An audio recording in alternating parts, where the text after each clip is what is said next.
Okay sir, good morning. आइए बच्चों, chapter number 1 के क्वेश्चंस भी हम देखते हैं कि किस तरह से क्वेश्चन स्टडी मटेरियल में पूछे। बेटा आप देखो सर, यहां पे question number 1, list some of the benefits that GST में accrue to the economy. Sir GST आने से इकोनॉमी को क्या क्या फायदा हुआ बेटा? हमने वहां पे हेडर्स पढ़े थे बेटा, क्लियर, साथ में यहाँ कंटेंट भी दे रखा है बेटा। Sir creation of unified national market बेटा, one nation one tax one market बेटा, थ्रू आउट द कंट्री एक ही टैक्स लगेगा। तो sir same rate of tax अगर होगा तो यूनिफाइड नेशनल मार्केट बन जाएगा। Boost to make in India initiative बेटा, सो दैट सर गुड्स और सर्विसेज पे टैक्सेस अगर स्ट्रीमलाइन हो जाएंगे, टैक्स टेररिज्म कम हो जाएगा, तो डेफिनेटली इंडियन इंडस्ट्री में जो गुड्स बन रहे हैं उसकी कॉस्टिंग कम आएगी और इंटरनेशनल मार्केट से वो कॉम्पीट कर पाएंगे बेटा, क्लियर। इससे this would make India a manufacturing hub. Okay, boost to investments, exports and employment बेटा। सर ध्यान दीजिए, अगर टैक्सेशन सिस्टम सिंप्लीफाइड हो जाएंगे, sir one nation one tax हो जाएगा, मल्टीपल सेंट्रल गवर्नमेंट के टैक्सेस और स्टेट गवर्नमेंट के टैक्सेस मर्ज होकर सिंगल टैक्स अगर हो जाएगा, तो डेफिनेटली टैक्स कंप्लायंस इजी होंगे। इससे इंडियन इकोनॉमी को फायदा क्या होगा बेटा? यहाँ पे बहुत सारी इंडस्ट्रीज इन्वेस्टमेंट करना चाहेगी बेटा, क्लियर। सर यहाँ पे इन्वेस्टमेंट अगर होगा तो लोगों को एम्प्लॉयमेंट मिलेगा, और सर यहाँ की अगर कॉस्ट कॉम्पिटेंस अच्छी अगर होगी प्लस टैक्सेशन सिस्टम बहुत अच्छा होगा, तो sir it will also boost our exports. In fact वैसे रिफंड आपके चैप्टर आपके कोर्स में नहीं आता बेटा, नॉलेज के लिए बता रहा हूं मैं आपको। इनफैक्ट अगर आपने एक्सपोर्ट किया है, क्या किया बेटा आपने, तो एक्सपोर्ट करने पर आईजीएसटी लगता है, पर आईजीएसटी का रिफंड मिल जाता है बेटा। और अगर आपने आईजीएसटी नहीं भी पे किया तो सर आपको जो आईटीसी पड़ा है उस आईटीसी का भी रिफंड मिलता है। इनफैक्ट एक्सपोर्ट करने के 7 दिन के अंदर अंदर आपको जितना आपने रिफंड क्लेम किया उसका 90% रिफंड मिल जाता है बच्चों। इस तरह की इनिशिएटिव गवर्नमेंट ने ले रखे बेटा, क्लियर, ठीक है। रिफंड्स वगैरह आपके सिलेबस में नहीं आता, इसलिए बहुत ज्यादा डिटेल में जाने की जरूरत नहीं बच्चों। पर पॉइंट क्या है, अल्टीमेटली टैक्स कंप्लायंस अगर इजी रहेंगे, टैक्स टेररिज्म कम होगा, तो अल्टीमेटली इन्वेस्टमेंट इन इंडिया बढ़ेंगे, इंडस्ट्रीज बढ़ेगी, एम्प्लॉयमेंट बढ़ेगा, कॉस्ट कॉम्पिटेंस अगर बढ़ेगा, टेक्निकल सर अपग्रेडेशन होगा, और अल्टीमेटली इंफ्रा इतना स्ट्रांग हो जाएगा कि सर यहां से आपकी कॉम्पिटिटिवनेस बहुत नेक्स्ट लेवल तक जाएगी बच्चों, क्लियर। कोई खास बात बेटा? आइए बच्चों, question number 2, explain with the help of examples how a particular transaction of goods or service is taxed simultaneously under CGST and SGST बेटा। सर आप मुझे बताओ, सर इंडिया के अंदर क्या किया है, डुअल जीएसटी मॉडल इंट्रोड्यूस किया बेटा, CGST and SGST। Every intrastate supply will be charge with the CGST as well as SGST, और अगर आप यूनियन टेरिटरी में तो CGST प्लस UTGST बेटा। सर इसका एक एग्जाम्पल दे रखा है बेटा, हाँ ना भाई। सर एग्जाम्पल नंबर 2 भी दे रखा है बेटा। सर आपने पूरा जीएसटी पढ़ लिया बेटा, फिर भी एक बार देख लो sir. Suppose the rate of tax is CGST 10%, तो बताओ SGST रेट कितनी होगी बेटा? 10% ही होगी बेटा। When a wholesale dealer of steel in UP supplies steel bars and rods to a construction company which is also located within the same state for say ₹100, तो क्या होगा बेटा? 100 में सेल करेगा plus 10 rupee CGST, 10 rupee SGST। The dealer would charge CGST of 10 and SGST of 10 in addition to the basic price of the goods. The CGST component will go to central government account, और SGST कहा जाएगा बेटा concerned state government, मतलब यहाँ पे UP बेटा, UP में जाएगा बच्चों, हाँ है ना भाई। It is important to note that he might not actually pay ₹20, that is ₹10 + 10 in cash, but sir हो सकता है ना उसने परचेज भी टैक्स पे किया, उसका आईटीसी पड़ा हुआ बेटा उसके पास में, क्लियर। पूरा 10 रुपए 10 + 10 उसको कैश में पे नहीं करना पड़े, as he would be entitled to set off his liability against CGST और SGST paid on his eligible purchases. जो भी इनपुट सर्विस कैपिटल गुड्स उसने परचेज किया होगा, उसके परचेज में जो GST पे किया उसको आईटीसी मिलेगा बेटा, clear. Assuming that all his purchase are intrastate, तो उसने C और S पे किया होगा। However for paying CGST he would be allowed to use only credit of CGST paid on purchases, और same is the case with the SGST से SGST की liability को पे करने के लिए SGST का क्रेडिट मिलेगा बेटा। कोई खास बात है क्या बेटा? क्लियर। सेम वे यहाँ पे दे रखा क्या, एग्जांपल 2 आइए बेटा, question number 3, why was the need to amend constitution of India before introducing the GST बेटा? भाई क्योंकि सेल ऑफ गुड्स पर राइट दे रखा था किसको? स्टेट गवर्नमेंट को। मैन्युफैक्चर ऑफ गुड्स पर राइट दे रखा था किसको? सेंट्रल गवर्नमेंट को। सर ध्यान देना बच्चों, इंडियन कॉन्स्टिट्यूशन के अंदर सर्विसेज पे टैक्स चार्ज करने का पावर था किसको? सेंट्रल गवर्नमेंट को, नॉट द स्टेट गवर्नमेंट को। इसलिए इंडियन कॉन्स्टिट्यूशन में अमेंडमेंट करने की जरूरत थी सो दैट जीएसटी इंट्रोड्यूस हो पाए, क्योंकि GST will never be revenue of only and only central government. It will never be a revenue of only and only state government. It will be a revenue of both the government, central and state governments. हाँ है ना भाई? और अगर central और state government दोनों का अगर ये रेवेन्यू होगा तो सर इनको साथ में अगर चार्ज करना है तो इंडियन कॉन्स्टिट्यूशन में ऐसे कोई प्रोविजन थे ही नहीं बेटा, इसलिए नया आर्टिकल इंट्रोड्यूस करना पड़ा, आर्टिकल नंबर 246A, क्लियर, जिसने एम्पावर किया कि both the government will charge the GST on supplies बच्चों। हाँ है ना भाई? इसलिए भारतीय संविधान में अमेंडमेंट करना पड़ा। कोई खास बात? चलिए, और याद है दारू, पेट्रोल वगैरह, उन पे जीएसटी पहले भी नहीं था, अभी मतलब पहले भी जो टैक्सेस थे वही कंटिन्यू होंगे, वो मर्ज नहीं हुए जीएसटी के अंदर बच्चा। ठीक है, चलो आइए बच्चों। GST is a destination based consumption tax on consumption of goods और सर्विसेज और both. Discuss the validity of the statement. क्या स्टेटमेंट सही है क्या बेटा? यस, क्योंकि अल्टीमेटली सर जिस स्टेट में या यूनियन टेरिटरी में गुड्स या सर्विसेज कंज्यूम होगी, अल्टीमेटली उस स्टेट को रेवेन्यू मिलेगा। आपने गुड्स कहां बनाई है, गुड्स का ओरिजिन का हुआ उससे मतलब नहीं है। एक बार रीड करो sir, the statement given is valid. GST is a destination based tax on consumption of goods और सर्विसेज और both. GST is known as destination based tax since the tax would accrue to the taxing authority which has jurisdiction over the place of consumption, which is also termed as place of supply. जो state place of supply होगा ultimately वो state government को revenue मिलने वाला है किसका? GST का बेटा। फॉर एग्जांपल सर दिल्ली में गुड्स बनाया है बेटा और गुड्स कहाँ गया बेटा? हरियाणा में। आप मुझे बताओ सर रेवेन्यू किसको मिलेगा बेटा? हरियाणा को बेटा। और यही अगर प्री जीएसटी की बात करें तो पहले ओरिजिन बेस्ड टैक्स था बेटा, वहां पे दिल्ली को ही रेवेन्यू मिलता है बेटा। अगर दिल्ली में गुड्स बनाया और वहीं पे दिल्ली से बन के हरियाणा चला भी गया तो भी दिल्ली स्टेट को रेवेन्यू मिलता था बेटा। हाँ है ना भाई? चलिए, discuss the leviability of GST और otherwise on the following. First, alcohol liquor for human consumption. क्या इस पे जीएसटी लगता है? क्या लगता है सर? मैन्युफैक्चर करने पे स्टेट एक्साइज, सेंट्रल एक्साइज नहीं बेटा। क्या लगता है बेटा इस पे? स्टेट एक्साइज ड्यूटी बेटा। और सेल करने पर वेट और सेल्स टैक्स और इंटरस्टेट सेल पर सीएसटी लगता है बेटा इस पे। हाँ है ना मालिक? चलिए, पेट्रोलियम पिया कभी? देखा तो होगा petrol sir, petroleum crude, diesel sir, petrol, aviation turbine fuel और नेचुरल गैस पे कौन सा टैक्स लगता है? इस पे जीएसटी नहीं लगता है। लगेगा from a date to be notified by the government on the recommendation of the GST council. जब तक नोटिफाई नहीं हुआ तो लगता है क्या इस पे? सर इस पे अभी भी सेल्स टैक्स और वेट लगता है बेटा। इस पे अभी भी सेंट्रल एक्साइज ड्यूटी लगती है ऑन मैन्युफैक्चर बच्चा। हाँ है ना भाई? चलिए, तंबाकू खाया पिया बेटा, सॉरी आपने तो। Clear sir? Tobacco, it is out of the purview of the GST. ऐसा थोड़ा है बेटा सर, टोबैको पे जीएसटी लगता है पर at the same time sir tobacco पर sir GST is leviable on tobacco plus union government has also retain power to levy excise duty on tobacco and tobacco product manufactured in India बेटा। मतलब तंबाकू बनाने पे एक central excise भी और GST भी बेटा। क्लियर? समझे मेरी बात? चलिए, OPM, Indian and other narcotic drugs और नार्कोटिक्स, इन पे भी जीएसटी लगता है बेटा। अरे हाँ है ना? पर साथ में स्टेट गवर्नमेंट ने पावर रखा हुआ है कि हम इन पे स्टेट एक्साइज लगाएंगे on manufacture of this goods बेटा। यस या नो? इसलिए ओपीएम, इंडियन और अदर नार्कोटिक ड्रग्स पे जीएसटी साथ में स्टेट एक्साइज ड्यूटी भी लगता है बेटा। कोई खास बात? चलिए, 6, under GST only value addition is taxed and burden of tax is to be borne by the final consumer. Examine the validity of the statement. क्या स्टेटमेंट सही है? Yes, GST is a destination based consumption tax on consumption of goods और services. It is levied at all stages right from the manufacture up to the final consumption with the credit of taxes at the previous stages available as set off बेटा। पहले purchase पे tax पे किया, cell पे tax के लिए उसका अपना आईटीसी लिया और अल्टीमेटली नेट टैक्स पे किया और अल्टीमेटली इसका बर्डन किसने बोन किया बेटा?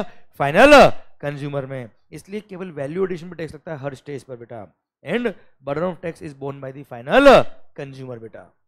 अरे क्लियर? ठीक सर। आइए बच्चों, आई नो कि बोरिंग लग रहा होगा बेटा आपको, पर sir at the same time अगर मैं आपको कहूँगा घर पे जाके पढ़ना तो सोचो और भी बिल्कुल नहीं हो पाएगा बेटा आपसे। इसलिए अभी एक बार पढ़ लोगे ना सर आप तो घर पे जाके फिर भी आप रीड कर पाओगे इसको बेटा। समझे? देखो आपने इतनी अच्छी तैयारी करी बेटा, केवल हम 15-20 मिनट आधा घंटा लगेगा मेरे को सर, उसके चक्कर में सर आपके मार्क्स क्यों कटने दे बेटा यार अपन। ओके बच्चों, कभी आ गया 2 मार्क का क्वेश्चन तो इसमें से, इसलिए okay. What are the which are the commodities which have been kept outside the purview of GST. Examine the status of taxation of such commodities after the introduction of GST. Sir कौन कौन सी communities जिसको GST से बाहर रखा गया है बेटा, अरे बताओ ना, घूम लो और झूम लो। Alcohol liquor for human consumption और पेट्रोल वाले वो 5 गुड्स बेटा, ठीक है। अच्छा alcohol liquor for human consumption पे तो जीएसटी लगता ही नहीं बेटा, और बाकी पेट्रोल वाले 5 गुड्स जो है बेटा उन पे जीएसटी लगेगा, but from a date to be notified by the government on the recommendation of the GST council, जब तक नोटिफाई नहीं हुआ। प्लस इन गुड्स पर अभी कौन सा टैक्स लगता है जो अभी हमने पढ़ा बेटा वो लिखना है बेटा, कि इन पे करंट स्टेटस क्या है बेटा, कौन कौन से अभी टैक्स लगते हैं इन पे वो लिख के आना है बेटा। कोई खास बात, चलिए। A dual GST has been implemented in India, elaborate, जो भी हमने पढ़ा बेटा। हाँ है ना भाई, इंडिया क्या है बेटा, फेडरल कंट्री बेटा, जिसमें सेंट्रल गवर्नमेंट भी है और बहुत सारे स्टेट गवर्नमेंट भी है बेटा, ठीक है। इसलिए दोनों को रेवेन्यू मिलना चाहिए, इसलिए dual model economy, dual model based GST हमने इंट्रोड्यूस किया, जहाँ पे इंटरेस्टेड सप्लाई पे सीजीएसटी और एसजीएसटी या यूटीजीएसटी भी लगेगा बच्चों। कोई खास बात, चलिए। Discuss article number 269A pertaining to levy and collection of GST on interstate supply. अभी हमने पढ़ा था कि बेटा वहां पे कि इंटरस्टेट सप्लाई पे क्या लगेगा बेटा, IGST. In fact sir it is levied by central government beta, but it shall be a portion between the central government and state governments on the basis of the consumption of the goods or services बेटा। जिस state में consume होगा उस state में revenue distribute की जाएगी, किसकी, IGST की 50% उस स्टेट को और 50% सेंट्रल गवर्नमेंट को बेटा। और इंपोर्ट ऑफ गुड्स पर या इंपोर्ट ऑफ सर्विसेज पे भी क्या लगेगा, आईजीएसटी, उसको भी इंटरस्टेट सप्लाई मानते हैं बच्चों। यस या नो, क्लियर। आइए बच्चों, ये सेम पॉइंट जो हमने वहां पढ़ा वो ये देर का क्वेश्चन बेटा। Discuss article number 246A which grant the power to make the laws with respect to GST. पढ़ लो sir. 246A stipulates that Parliament as well as the legislature of every state have the power to make laws with respect to goods or services tax imposed by union or by such states. Parliament has the exclusive right to make the laws with respect to goods or services where the supply of goods or services or both take place in the course of interstate trade or commerce. जो interstate होगा उस पे central government ही tax लगाता है IGST act के through बेटा। And however in respect of this goods बेटा, हाँ है ना भाई, घूम लो और झूम लो, अभी घूम लो केवल बेटा, इन पे जीएसटी लगेगा, but from a date to be notified by the government on the recommendation of the GST council बेटा। लगभग 10 बार तो रिपीट हो चुका बेटा अब तक, अरे क्लियर। चलिए, differentiate between direct tax and indirect tax, विजू बिया वर्सेस मंगल। Sir direct tax, the person paying the tax to the government directly bears the incidence of the tax. Indirect tax में the person paying the tax to the government collect the tax from the ultimate consumer, thus incidence of tax is shifted to other person बेटा। It is progressive in nature, जैसे income बढ़ेगी tax का rate बढ़ता है बेटा। High rate of taxes for people having higher ability to pay tax, पर sir GST में it's regressive यार, रेग्रेसिव। गरीब आदमी से भी उतना ही टैक्स, अमीर आदमी से भी उतना ही टैक्स बेटा, है ना। सर आपने अगर सर कोई घर के लिए सामान खरीदा है बेटा, अब वही सामान गरीब आदमी खरीदे या अमीर आदमी खरीदे, टैक्स की रेट तो सबके लिए सेम है बच्चों, क्लियर। इसलिए it is regressive in nature, all the consumers equally bear the burden irrespective of their ability to pay tax, clear. पर इनकम टैक्स में क्या होता है बेटा, कम इनकम कम टैक्स, ज्यादा इनकम ज्यादा टैक्स बेटा, हाँ है ना भाई, yes. Explain the salient features of indirect taxation बेटा। सर इनडायरेक्ट टैक्स के सैलिएंट फीचर्स लिखो बेटा। First, it is an important source of revenue बेटा। ध्यान देना बच्चों, आज की तारीख में बात करें अगर हम, it is one of the major source of the revenue for the government बेटा, क्लियर। क्योंकि हर ट्रांजेक्शन पे टैक्स है, गरीब खरीदे या अमीर खरीदे, हर एक पर्सन को टैक्स पे करना है। In fact it contributes more than 50% of the total tax revenue of the government बेटा। फिर taxes on commodities and services बेटा। Indirect taxes are charged on goods and services, these are not charged on income, these are not charged on persons, these are charged on transactions, and it is charged on supply of goods or services, इसलिए इसको commodity tax भी बोलते हैं बेटा, है ना। and it is also levied on supply of services. shifting of burden, indirect tax की खूबसूरती क्या बेटा, कि सप्लायर टैक्स पे करता है, सप्लायर अल्टीमेटली क्या करेगा, उसको प्राइस में जोड़ेगा बेटा, और प्राइस किससे लेगा, कस्टमर से, इसलिए अल्टीमेटली बर्डन क्या होता है बेटा, इसमें शिफ्ट होता है, क्लियर। सर नेक्स्ट क्या है, no perception of direct pinch. बेटा आपने जो पेंसिल परचेज करी, बेटा आपने जो पेन परचेज किया है सर, उस पर आपने टैक्स पे किया बेटा, पर आपको एहसास ही नहीं होगा कि आपने टैक्स पे किया बेटा, क्योंकि वो प्राइस का पार्ट बन गया बेटा। पर यही अगर मैं आपको कहूँ 1 लाख रुपए कल आपको इनकम टैक्स पे करके आना है बेटा, तो डायरेक्ट पे करना है बेटा, डायरेक्ट पिंच होगा बेटा। इधर प्यार से थप्पड़ पड़ती पता ही नहीं पड़ता बेटा, थप्पड़ पड़ गई बेटा। Clear? So no perception of direct pinch. Inflationary बेटा, अच्छा टैक्स की रेट जो होती है बेटा उससे प्राइसेस ऊपर नीचे होगी बेटा, टैक्स रेट कम तो प्राइस भी कम, टैक्स रेट हायर तो प्राइस की रेट भी, गुड्स की रेट भी हायर बेटा, हाँ है ना भाई? यस। वाइडर टैक्स बेस बेटा, देखो इनकम टैक्स पे करने वाले तो बहुत सेलेक्टेड असेसी जो इनकम टैक्स पे करते हैं बेटा, पर जीएसटी सर बच्चा जब से पैदा होता है और जब तक मरता नहीं बेटा इंसान, क्लियर, तब तक वो जीएसटी पे करता है बेटा। तो कितना वाइडर टैक्स पे बेस है बेटा, हाँ है ना भाई? यस। और every supplier is liable to pay tax बेटा। प्रमोट्स सोशल वेलफेयर बेटा, जैसे आप सिद्धेश भाई तंबाकू खाते हो बेटा, क्लियर, इन पे सर मतलब हाँ कल तो तूने ओम भाई के हाथ से लेके खाई थी बेटा, क्लियर। सर सुनना बात को ध्यान से, सर पॉइंट ये है मेरा आपसे कि भाई हार्मफुल प्रोडक्ट जो होते हैं बेटा, जिसको सिन गुड्स बोलते हैं बेटा, जिसको प्रमोट नहीं करना चाहिए, उस पर हेवी टैक्सेस लगाए हुए इन्होंने, clear, such as alcoholic products, tobacco products, etc. This not only check their consumption but also enables the state to collect substantial revenue. दारू, तंबाकू, नार्कोटिक ड्रग्स, इन पे हैवी टैक्सेस है बेटा, ताकि वो उनका कंजम्पशन भी कम हो, डीमोटिवेट भी हो, महंगे भी हो, तो हमारे को रेवेन्यू मिल जाएगा बेटा। रिग्रेसिव इन नेचर, सर गरीब खरीदे या अमीर खरीदे, इनकम डिस्पेरिटी सर जो होती है वो बढ़ती है बेटा इससे, क्योंकि सब पे टैक्स इक्वल है बेटा, ये हाँ है ना भाई? डन। आइए, ये इंडायरेक्ट टैक्सेस के फीचर्स थे बच्चों, clear. Write a short note on the various list provided under the 7th schedule to the Indian constitution. याद है 3 लिस्ट पढ़ी हमने बेटा अभी थोड़ी देर पहले, यूनियन लिस्ट, स्टेट लिस्ट और कॉन्करेंट लिस्ट बेटा। यूनियन लिस्ट में पावर किसको दिया है? पार्लियामेंट को, सेंट्रल गवर्नमेंट को। स्टेट लिस्ट में पावर किसको दिया? स्टेट गवर्नमेंट को टू मेक द लॉज बेटा, और कॉन्करेंट लिस्ट में both have the power to make the laws. Discuss the deficiencies in the existing indirect taxes which led to need for the ushering into the GST regime. Sir पुराने law में क्या तकलीफ थी जिसकी वजह से GST लाया? सर याद है बेटा डे 1 जब मैंने बताया था बेटा, सर मल्टीपल टैक्सेशन हो रहा था, कैस्केडिंग इफेक्ट हो रहा था, सर जो सर्विस सप्लायर्स थे उनको वेट का कोई क्रेडिट नहीं मिलता था बेटा, सर एक्साइज का क्रेडिट मिलता था पर एक्साइज का बिल नहीं मिलता था उनको बेटा, फिर ट्रेडर्स को सर केवल वेट का क्रेडिट मिलता था, उनको एक्साइज क्रेडिट नहीं मिलता था, ultimately multiple tax cascading effect होता था।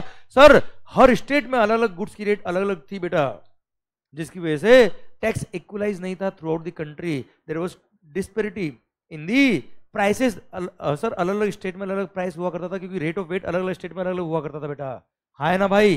क्लियर। एंड सर अलग अलग टैक्सेशन लॉ की वजह से it was very complex to do any business, clear. और सोचिए अगर आपका एक ब्रांच महाराष्ट्र में, एक ब्रांच राजस्थान में बेटा, तो आपको तो वहां के लोग अलग ध्यान रखने, यहाँ के लोग अलग ध्यान रखने बच्चे, क्लियर, समझे। फिर अगर इंटरस्टेट सप्लाई किया है, सीएसटी लगता था, सीएसटी का क्रेडिट भी नहीं मिलता था। This were kind of some lacunas in the previous laws, जिसकी वजह से जीएसटी लाना पड़ा बेटा, हाँ है ना भाई?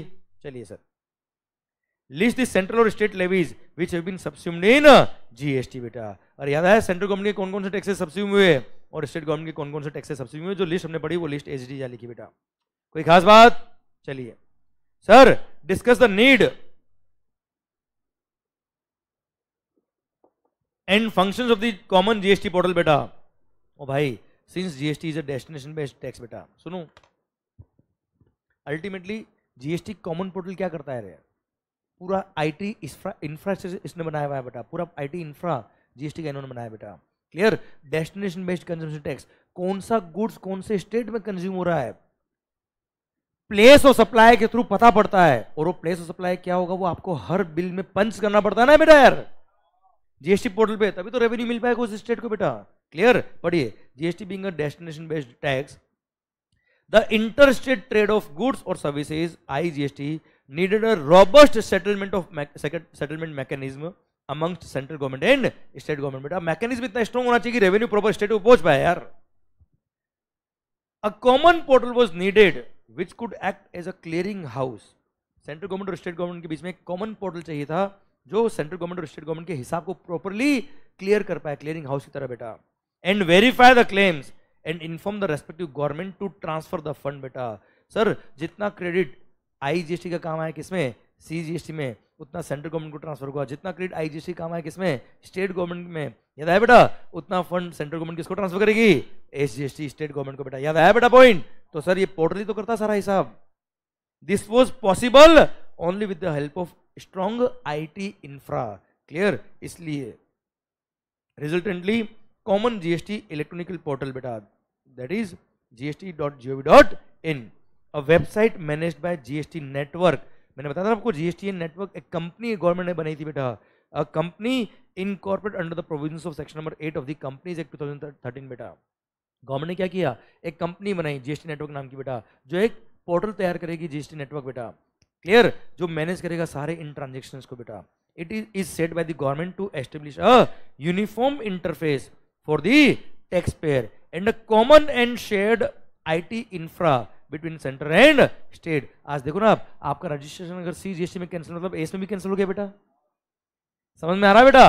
वो कैसे होता है, ये स्ट्रॉन्ग आईटी इंफ्रा होगा तभी तो हो पाएगा, और कॉमन प्लेटफॉर्म होगा तभी हो पाएगा बेटा। ये the functions of GST network include facilitation of registration, forwarding returns to the central government and state authorities, computation and settlement of IGST, matching of tax payment details with the banking network, providing various MIS report to central government and state government, जो हमने last में पढ़ा था बेटा हमारे main book का, summary book का बेटा, based on the tax pay return information, providing analysis of taxpayers profile। याद है functions of GST portal बेटा, मैंने important लिखवाया भी था आपको बेटा, ये रहा। फिर briefly explain the leviability of GST or otherwise on tobacco, tobacco क्या, petroleum crude, diesel, petroleum, aviation turbine fuel and natural gas बेटा। इन पे जीएसटी अभी नहीं लगता है, और जीएसटी लगेगा from a date to be notified by the government on the recommendation of the GST council. जब तक नोटिफाई नहीं हुआ तो नहीं हुआ जीएसटी, तो क्या लगता है बेटा इस पे भी, central excise duty on manufacture and on sale of goods, VAT and CST is levied at present बेटा। ये लिख के आना है बेटा, आपको लिखा है इसमें लेविएबिलिटी ऑफ जीएसटी और अदरवाइज, या तो जीएसटी या दूसरा क्या टैक्स लगता है बताओ, मैं आपको बता दिया मैंने आपको। Elaborate the principles that were borne in mind while subsuming various central government and state and local levies under GST बेटा। सर सबसे पहली बात क्या क्या दिमाग में रखा गया जब सारे सेंट्रल गवर्नमेंट के और स्टेट गवर्नमेंट के टैक्सेस मर्ज किए गए बेटा। Sir first the following principles were kept in mind, taxes और levies to be subsumed should be primarily in the nature of indirect taxes, either on the supply of goods or on supply of services. Taxes or levies to be subsumed should be part of the transaction chain which commences with the import, manufacture or production of goods or provision of services at one end and the consumption of the goods or services at the other end बेटा। हम कौन कौन से taxes को मर्ज करेंगे, जो transaction में लगते हैं टैक्स बेटा। गुड्स मैन्युफैक्चर किया या इंपोर्ट किया आपने बेटा, वहां से लेकर जब आपने एंड कंज्यूमर तक बेचा, वो ट्रांजेक्शन का पार्ट अगर कोई ट्रांजेक्शन है तो उस पर हम टैक्स लगाएंगे, जो टैक्स लग रहा है वो हम मर्ज करेंगे जीएसटी में। Subsuming of taxes should result in free flow of credit in intra and interstate levels. The taxes, levies and fees that were not specifically related to supply of goods or services should not be subsumed under GST। जैसे income tax बेटा क्या मर्ज किया गया, नहीं। Clear sir, जहां पर free flow of tax credit हो पाए ऑन इंटरस्टेट लेवल बेटा, उन्हीं को मर्ज किया किसमें, जीएसटी में बेटा। जहां पर ट्रांजैक्शन पे टैक्स नहीं था वहां पर उस टैक्स को मर्ज नहीं किया जीएसटी के अंदर बच्चों। Revenue fairness for both this union and states individually would need to be attempted, ताकि रेवेन्यू प्रॉपरली दोनों को डिस्ट्रीब्यूट हो पाए बेटा। ये सब बातें ध्यान रखी गई थी कब, जब जीएसटी ला रहे थे तब बेटा, है ना। देखो अब बच्चों मेरे को लगता है कि ये क्वेश्चन कभी बनेंगे नहीं बेटा लाइफ में बेटा यार। क्यों नहीं, क्योंकि जीएसटी आया कब, 2017 में बेटा, है ना। अब सर इतने साल हो गए बेटा, अब उसका रिलेवेंस नहीं रहा बेटा। आज आपसे ये पूछ भी लेंगे तो आपके काम क्या आएगा फ्यूचर में बेटा, नहीं। इसलिए पर फिर भी सर आपके स्टेटमेंट में दे रखा है, कभी कभी क्या होता है बेटा, जो बच्चे छोड़ जाते हैं वो एग्जाम में आता है बेटा, इसलिए मैं कभी कुछ छोड़ता नहीं बेटा आपसे। क्लियर, समझे मेरी बात। Yes sir. 19 ओ भाई, GST is a simplified tax structure, justify the statement बेटा। सर पढ़ लो रे, कुछ नहीं है। GST is a simplified tax structure, statement is justified, बहुत अच्छा बेटा। Sir simpler tax regime with fewer exemption along with reduction in multiplicity of taxes under GST बेटा पहले मल्टीपल टैक्सेस थे, उनको मर्ज करके सिंगल टैक्स बना दिया बेटा। हाँ है ना भाई? Sir it led to simplification and uniformity in tax structure बेटा। सर पूरे देश में अगर सिंगल टैक्स होगा बेटा, मल्टीपल टैक्स हट गया बेटा, सिंप्लीफाई होगा बेटा, यूनिफॉर्म टैक्स होगा बेटा। The uniformity in laws, procedure and tax rate across the country makes doing business easier. आज सर मेरा एक ब्रांच महाराष्ट्र में, एक राजस्थान में बेटा, अब वहाँ के वेट लो अलग थे, यहाँ के वेट लो अलग बेटा, वहाँ ध्यान अलग रखो, यहाँ ध्यान अलग रखो बेटा, धंधे में ध्यान दूँ कि सर इन सब चीज़ों में ध्यान दूँ बेटा। क्लियर? तो doing business is made easier by introduction of GST बेटा। Common system of classification of goods and services across the country ensures certainty in tax administration across the country बेटा। सर एचएसएन कोड याद है बेटा आपको? हर goods और service को HSN code दिया है। अब पूरे देश के अंदर क्या होगा, वही एचएसएन कोड के हिसाब से सर एक ही रेट ऑफ टैक्स दे रखा पूरे जीएसटी में, तो टैक्स एडमिनिस्ट्रेशन करना भी बहुत ईजी हो गया बेटा। ओके चलिए, झगड़े कम होंगे, लिटिगेशन कम होंगे बेटा। List the advantages that accrue to the that GST accrues to the trade and industry। इसकी हेडिंग हमने पढ़ी थी बेटा, देख लो वापस से बेटा। बेनिफिट टू इंडस्ट्री बेटा, sir since input tax credit पूरा फ्लो होगा बेटा, तो हर इंडस्ट्री की कॉस्टिंग कम होगी बेटा, और अल्टीमेटली मल्टीपल टैक्स नहीं होगा, कैस्केडिंग इफेक्ट नहीं होगा बेटा। Clear? Mitigating ill effect of cascading बेटा, and benefit to small traders and entrepreneurs बच्चों। हाँ है ना भाई? पूरे स्टेट में जितनी ब्रांच है सबके लिए सिंगल रजिस्ट्रेशन कराओ बेटा। फिर गवर्नमेंट ने क्या दे रखा है, कंपोजिशन स्कीम दे रखी बेटा स्मॉल बिजनेसमैन के लिए, और एक थ्रेशोल्ड लिमिट दे रखा, उससे पहले आपको रजिस्ट्रेशन की जरूरत भी नहीं है। हाँ है ना भाई? ये सब ध्यान रखा जीएसटी के अंदर। कोई खास बात है बच्चों? चलिए, list the special category states as prescribed in article number 279A of the Indian constitution.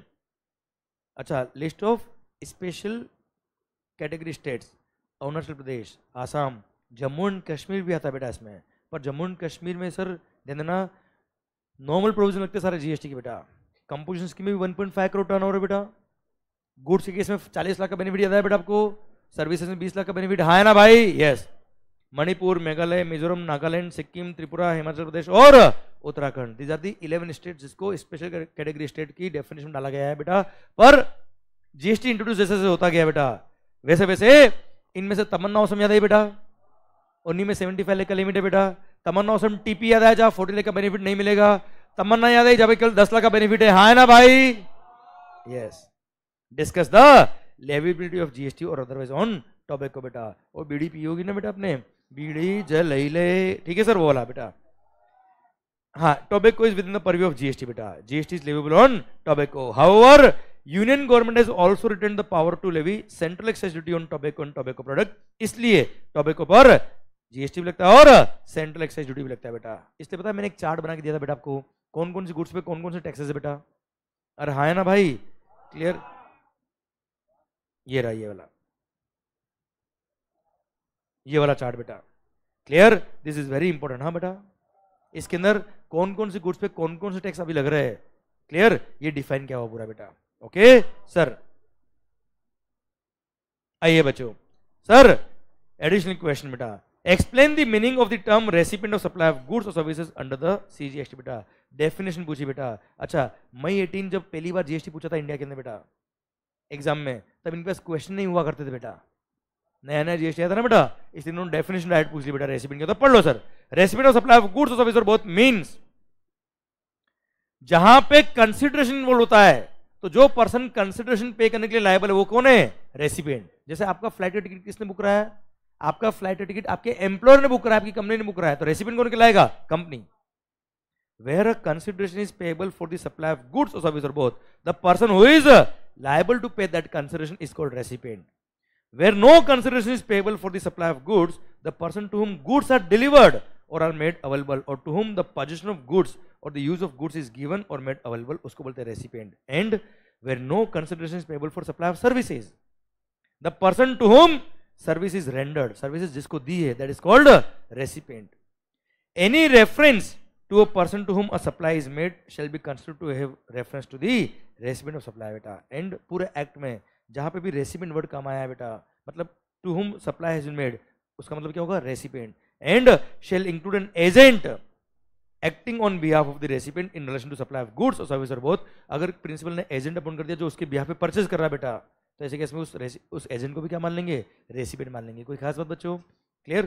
पहली बात, जो कंसिडरेशन पे करने के लायबल है तो वहां पे जो कंसिडरेशन पे कर रहा है वो कौन हो गया? रेसिपिएंट। जहां पे कंसिडरेशन इन्वॉल्व नहीं है, गुड्स के केस में जिसको गुड्स डिलीवर किया, क्लियर, वो हो गया रेसिपिएंट। सर्विसेज में जिसको सर्विसेज रेंडर करी वो हो गया रेसिपिएंट। अगर कंसिडरेशन इन्वॉल्व नहीं है तो बेटा क्लियर, उसको बोलते हैं रेसिपिएंट बच्चों। आइए बेटा, discuss any two functions of the GST network बेटा। Facilitating registration, forwarding the returns to central government and state authority बेटा, computation and settlement of IGST, matching of the tax payment with the banking network, providing various MIs report to the central and state government based on taxpayer return information, and then providing analysis of taxpayer profile, running the matching engine for matching, reversal and reclaim of input tax credit। इनमें से कोई भी 2 point अगर आप लिखेंगे तो आप बन जाएंगे क्या? करोड़पति बेटा।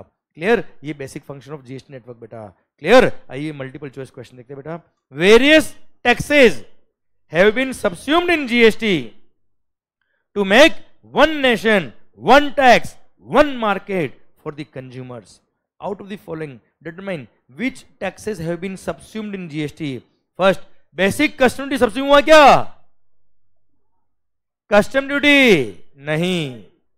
Taxes on lotteries, लॉटरी, अरे लॉटरी पे जीएसटी है कि नहीं बेटा? है ना, मर्ज हुआ है। एनवायरमेंट टैक्स हमने कभी नहीं पढ़ा, कुछ मर्ज नहीं हुआ। लॉटरी पे टैक्स मर्ज हुआ, केवल 2 is the correct answer, मतलब A is the correct answer बेटा। Goods as per section number 2 clause 52 of the CGST Act includes actionable claim, yes. Growing crops attached to land agreed to be ceded before supply, yes. Money, no. Securities, no. So includes 1 and 2, C. Alcohol liquor for human consumption is subject to state excise duty, yes. Central sales tax or VAT, yes. Both A and B, yes. C is the correct answer. An exempt supply includes supply of goods or service or both which attract nil rate of tax, yes. Non-taxable supply, exempt supply includes non-taxable supply also beta. Supply of goods or service or both which are wholly exempt from tax under section 11 of the CGST Act or under section number 6 of the IGST Act बेटा। Sir याद है mega exemption list बेटा? वो सब भी क्या है? Exam supplies है बेटा, यस। मतलब D, all of the above. Which article provide that? Which article provide that no tax shall be levied or collected except by the authority of law? First article जो हमने पढ़ा था बेटा, article number 265 बोलता है क्या कि सर जब तक ऑथोरिटी ऑफ लॉ नहीं है तब तक कोई टैक्स कलेक्ट नहीं कर सकते। इसी के साथ भारत माता की जय। और सर एक छोटा सा मैसेज जो आपको पता है, खैर क्लियर, क्या लिखा है बच्चा? काबिल बनो काबिल, काम है भी तो झक मार के पीछे भागेगी। मतलब सर अगर आपने आपका काम अच्छे से किया तो 100% सर सक्सेस आपकी होगी। आई होप ये चैप्टर नंबर 1 के sir no doubt sir boring लगा होगा, थोड़ा बोरिंग नहीं बहुत बोरिंग लगा होगा सर, पर sir at the same time you and me can't afford to leave any of the topic बेटा। क्लियर, समझे मेरी बात? सर ध्यान देना बेटा, अगर आपने इसके हेडर्स भी याद रख लिए बेटा, वो बेनिफिट्स है ना बेटा, उसके हेडर भी याद रख लिए तो अंदर का मसला तो आप लिख दोगे बेटा, बहुत ईजी इसलिए, ठीक है। पर वो पढ़े ही नहीं होंगे तो क्या लिख के आएंगे बेटा आप लोग यार? कम से कम आपको पढ़ने से आइडिया तो लग गया कि क्या आपके एग्जाम में आ सकता है और किस तरह से क्वेश्चन बन सकते हैं बेटा। क्लियर, और सारे स्टैंडर्ड के क्वेश्चन भी आपने कर लिए बेटा, हाँ है ना भाई? इसी के साथ भारत माता की जय। और ये चैप्टर 1 के क्वेश्चन भी खत्म होते हैं अब। Clear, done. इसी के साथ बाय बोलो बच्चों। ये बाय हुआ चैप्टर नंबर 1 का।